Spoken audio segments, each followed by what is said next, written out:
My own mother abandoned me at the airport when I was just 15, all to enjoy a luxurious vacation with her new husband and his kids. You can figure it out, she shrugged. I did, by calling my estranged father, who arrived in a private jet. When she got back, she found my room empty and a legal notice waiting. Part 1. My name's Rowan Marks. I'm 34 now, but the day this story begins, I was 15, a skinny, quiet kid with a crooked smile and a habit of pulling my sleeves over my hands when I was nervous. We lived in a modest townhouse just outside Richmond, Virginia, in a neighborhood where everyone knew each other's business but pretended not to. Growing up, it was just me and my mom, Deborah. She liked to say we were a team, that everything she did was for us. She worked long hours as an interior decorator, always hustling from one client to the next, pulling 16-hour days and coming home with fabric swatches and paint samples stuck to her purse. She'd kick off her heels at the door, pour herself a glass of cheap wine, and collapse on the couch like she'd just run a marathon. You and me against the world, kid, she'd say, tossing me a tired smile like that made up for the fact that dinner was usually cereal or takeout. I used to believe her. Everything started to change the day she met Richard Caldwell. It was like flipping a switch. One day, she was complaining about how all her clients were picky and cheap, and the next, she was practically glowing, gushing about this new sophisticated guy who'd hired her to redo his vacation home in Cape May. She'd get all dressed up for meetings, spend hours curling her hair, and buy perfume that cost more than our electricity bill. I met him once, just once, before everything spiraled. He pulled up in a black Mercedes and stepped out like he'd walked off a movie set. Expensive watch, leather shoes, a smile that didn't quite reach his eyes. You must be the young man of the house, he said, giving me that patronizing head tilt adults use when they don't really care who you are. I'm Richard. I nodded, didn't shake his hand. Something about him felt off. Even then, Mom was practically floating when he left. Isn't he amazing? She said, cheeks flushed like she was 16 again. I didn't say anything, just went back to my room.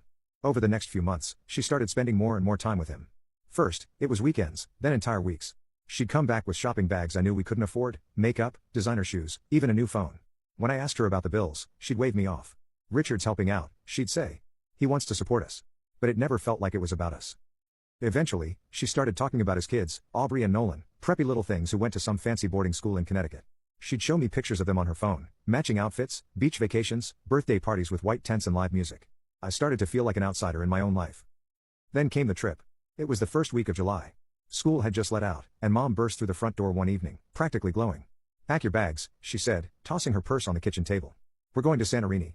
I blinked at her. Wait, what? It's a family vacation, she said, beaming. Richard's idea. He booked this gorgeous villa overlooking the water. It's got a private pool, a chef, everything. It's going to be so good for us. Us as in you, me, Richard, and his kids? Exactly, she said, already pulling up pictures of the place on her phone. You'll love it. It'll be a fresh start. You and Nolan can bond. I wasn't excited. Something in my gut twisted. I didn't like the idea of being shoved into a fake little family I hadn't asked for. But I didn't say anything. I just nodded and went to my room, trying to pretend I wasn't already dreading it. The day of the trip came fast. She was bouncing around the house like a teenager, throwing clothes into her suitcase, humming to herself, practically glowing. She bought me a new suitcase, sleek navy blue with shiny zippers and wheels that actually worked. Said I needed to look more put together. We drove up to JFK, the car packed to the roof. I sat in the back seat while she and Richard laughed in the front, sipping iced coffees and talking about the weather in Greece like I wasn't even there. I kept staring out the window, my stomach in knots. The airport was chaos, people everywhere, announcements blaring, the smell of pretzels and perfume and stress hanging in the air. We got in line at the check-in counter, and that's when it happened. Richard turned to Mom and said, Deborah, we should be in the first-class line. She looked at him, then at me, and something shifted in her face, just a flicker, like a thought she'd been avoiding finally caught up with her. Rowan, she said, placing a hand on my arm, can I talk to you for a second? We stepped aside near a vending machine. I remember the hum of it, the way a man next to us was struggling to get his change back. She looked me dead in the eye. You're not coming. I stared at her, thinking I must have misheard. What? You're not coming on the trip? She said softer this time. It's better if it's the four of us, just for this time. Richard thinks it'll help the kids adjust. I laughed, actually laughed, because it was so absurd. You're dumping me at the airport. Don't be dramatic, she snapped. You're not a baby. You can figure it out. Figure what out, Mom? Where am I supposed to go? What the hell am I supposed to do? You've got your phone. There are people you can call. Who? You cut everyone off. I don't even know Dad's number anymore. She hesitated. For a second, I thought she'd change her mind. But then she shrugged. I'm sorry, Rowan. This is just how it has to be. And just like that, she turned and walked away. I didn't chase her, I couldn't even move.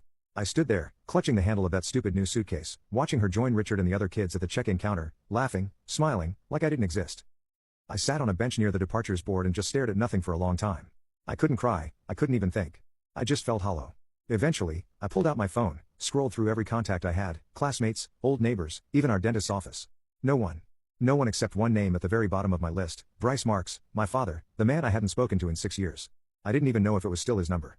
I just tapped it and prayed. You can click on share more to see if there is a part 2.